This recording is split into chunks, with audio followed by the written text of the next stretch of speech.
Praise the Lord. परमेश्वर की महिमा हो। आज एक और अच्छे वचन से आशीषित होने के लिए और परमेश्वर की ज्योति में आने के लिए, बहनों भाइयों, आज के वचन में हम लोग देखेंगे परमेश्वर की ज्योति के बारे में कि परमेश्वर जो स्वयं ज्योति हैं वो किस तरीके से मुझे और आपको प्रेरणा दे रहे हैं वचन के द्वारा कि हम भी ज्योतिर्मय हो जाएं। यानी जिस तरीके से हमारा परमेश्वर प्रकाशमान है और जिस तरीके से वो हमको अंधकार से निकाल के ज्योति में ले जाना चाहता है, तो हम उसको फॉलो करें, उसके वचन को फॉलो करें। और जब उसके वचन को फॉलो करेंगे हम, तो हम अंधकार से निकलकर ज्योति में चले जाएंगे। तो आइए आज हम इसको एक वचन से समझेंगे। और जैसा कि इस वचन को आप सभी लोगों ने अपने कलीसिया में सुना भी होगा, इस पर मनन भी किया होगा और इस पर जो भी दृष्टांत है उसको भी सुना होगा। तो हम लोग देखते हैं कि प्रभु के इस वचन में क्या लिखा हुआ है। और हमने आज का वचन लिया है मत्ती की पुस्तक, उसका 5वां अध्याय, उसकी 14वीं, 15वीं और 16वीं आयत। और यहाँ पर ऐसे लिखा हुआ है, तुम जगत की ज्योति हो, जो नगर पहाड़ पर बसा हुआ वह छिप नहीं सकता, और लोग दिया जलाकर पैमाने के नीचे नहीं परंतु दीवट पर रखते हैं, तथा उस घर के सब लोगों को प्रकाश पहुंचे। उसी प्रकार तुम्हारा उजियाला मनुष्यों के सामने चमके, कि वे तुम्हारे भले कामों को देखकर तुम्हारे पिता की जो स्वर्ग में है बड़ाई करें। बहनों भाइयों, परमेश्वर का ये वचन मुझे और आपको ये बताना चाह रहा है कि मैं और आप इस संसार की ज्योति हैं। जब हम परमेश्वर के पूरे इस वचन को पढ़ते हैं, उसका अध्ययन करते हैं, और जैसा कि आप सभी जानते हैं कि पुराने नियम में जब परमेश्वर ने सारी दुनिया को बनाया, तो उसने संसार में रोशनी देने के लिए सूर्य और चांद को बनाया। सूर्य को दिन के प्रकाश के लिए, चंद्रमा को रात के प्रकाश के लिए, और सूर्य और चंद्रमा को उन्होंने दिन और रात को अलग अलग करने के लिए भी बनाया।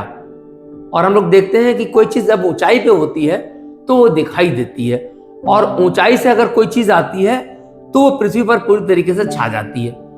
तो यहां पर परमेश्वर का वचन ये बता रहा है कि जब परमेश्वर ने उस ज्योति को बनाया जो संसार को रोशनी देने के लिए थी, लेकिन परमेश्वर ने जब मनुष्य को बनाया तो परमेश्वर ने अपनी ज्योति, अपनी आत्मा, अपना श्वास उसके अंदर फूंक दिया। और हम लोग देखते हैं कि प्रभु यीशु मसीह जब अपने चेलों से बातचीत कर रहे हैं तो उनको संबोधित करते हुए उन्होंने कहा कि तुम जगत की ज्योति हो, जो नगर पहाड़ पर बसा हुआ वो छिप नहीं सकता। यानी यदि मैं और आप परमेश्वर की ज्योति में चल रहे हैं और मैं और आप उस ज्योति में चल रहे हैं, जैसा कि यूहन्ना की पुस्तक में लिखा हुआ है कि प्रभु यीशु मसीह ने कहा, मैं जगत की ज्योति हूं, जो मेरे पीछे बोलेगा वो कभी भी अंधकार में नहीं रहेगा। और परमेश्वर का वचन बताता है कि परमेश्वर स्वयं ज्योति है। और जैसा कि हम लोग भजन संहिता में भी पढ़ते हैं कि तेरा वचन मेरे पांव के लिए दीपक और मेरे मार्ग के लिए उजियाला है। तो यदि जैसे कि पहाड़ जो ऊंचाई पर है, अगर हम उसके ऊपर कुछ देखना चाहते हैं तो हमको नीचे से ही दिखाई देता है, और पहाड़ पर अगर कोई खड़ा है तो उसको नीचे दिखाई देता है। तो यदि आप परमेश्वर की ज्योति में चल रहे हैं, यानी परमेश्वर की बताई हुई बातों को मान रहे हैं, तो आप परमेश्वर की जो महिमा है, वो ज्योति और वो प्रकाश वो आपके चेहरे से झलकेगा। इसको हम लोग ऐसे समझते हैं कि आपने परमेश्वर के वचन में पढ़ा कि जब मूसा इस्राएलियों को छोड़कर पहाड़ पर परमेश्वर से मिलने के लिए गया, तो उस समय उसका चेहरा साधारण था और लोग उसको आसानी से देख पा रहे थे। लेकिन जब वो पहाड़ से नीचे उतर रहा था तो उसके चेहरे पर इतना तेज था कि लोग उसको देख नहीं पा रहे थे, और तब उसको अपना चेहरा एक कपड़े से ढकना पड़ा। यानी परमेश्वर की ज्योति उसके अंदर समा गई। जब प्रभु यीशु मसीह का रूपांतरण हुआ था और उसके चेलों ने प्रभु यीशु मसीह को देखा कि वह एलिया और मूसा के साथ खड़े हुए हैं, तो एक बड़ी ज्योति को उन्होंने यीशु मसीह के चारों ओर देखा। यानी जब प्रभु यीशु मसीह इस संसार में आए तो उस परमेश्वर की ज्योति को लेके इस संसार में आ गए, और वही ज्योति उन्होंने मेरे और आपके जीवन में रोशन कर दी। यानी मुझे और आपको अंधकार से निकाल के प्रकाश में ले आए। यानी हमारे पापों को खत्म कर दिया, हमारे पापों के दागों को धो डाला, और हमको परमेश्वर की रोशनी की ओर ले चलने का प्रयास किया। और हमें कलीसियाओं में जाने से जब हम वचन सुनते हैं तो वो वचन इस तरीके से जैसे परमेश्वर का दिया, क्योंकि जो लोग दिया जलाते हैं वो पैमाने, यानी पैमाने का मतलब है किसी चीज के नीचे नहीं रख देते हैं और कि उसकी रोशनी फैले ना, बल्कि उसको ऊंचाई पे दीवट पे रखते हैं ताकि घर के सब लोगों को प्रकाश पहुंचाता है।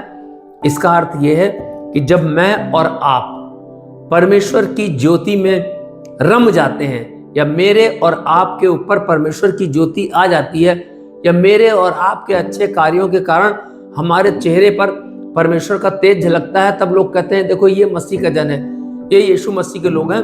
तब वो उस प्रकार का दिया होता है जिसको दीवट पे जलाकर रोशनी के लिए रखा जाता है, जिससे घर के सब लोगों को प्रकाश होता है। यानी इसका मतलब यह है कि संसार के सब लोग आपके कार्य, आपके आचरण से प्रकाशित होंगे। क्यों? वो ज्योति आपके अंदर विद्यमान हो गई, वो ज्योति आपके अंदर आ गई है जो परमेश्वर ने आपको प्रदान की है आपके भले कार्यों के कारण, यीशु मसीह पर विश्वास करने के कारण यहोवा परमेश्वर ने अपनी ज्योति आपको दे दी है। और उसी प्रकार तुम्हारा उजियाला मनुष्यों के सामने चमके। यानी जैसे कि प्रभु यीशु मसीह जब इस संसार में आए और उन्होंने अंधकार को प्रकाश से अलग किया, और यानी उन्होंने जो गलत बातें थी, यानी उन्होंने जो पाप कर्म थे उनको अलग किया, और जो अच्छे कार्य थे वो हमको सिखाया, पापों को खत्म कर दिया। यानी हमारे जो पाप का अंधियारा था उसको मिटा के जीवन की ज्योति में हमको लिया है। तो हमारा उज्याला भी जब हम परमेश्वर के प्रकाश में आ गए हैं तो दूसरे लोगों के सामने, चाहे अन्य जाति के लोग हों, चाहे जो मसीह को मानते हैं या जो मसीह को नहीं मानते, उनके सामने हमारा प्रकाश, यानी हमारी यीशु मसीह की बातें, यानी इस वचन की बातें, परमेश्वर की बातें, परमेश्वर की महिमा, परमेश्वर की आराधना उनके सामने इस प्रकार प्रकट हो कि वचन बता रहा है कि जो हमारे परमपिता परमेश्वर की हमें और आपको देखकर बड़ाई करें कि ये वो लोग हैं जो परमेश्वर को मानते हैं, ये वो लोग हैं जिन्होंने यीशु मसीह को फॉलो किया है, ये वो लोग हैं जिनको परमेश्वर ने अपनी ज्योति में ले लिया है और ज्योतिर्मय कर दिया है। ये वचन आपको बहुत आशीषित करेगा। जय मसीह की।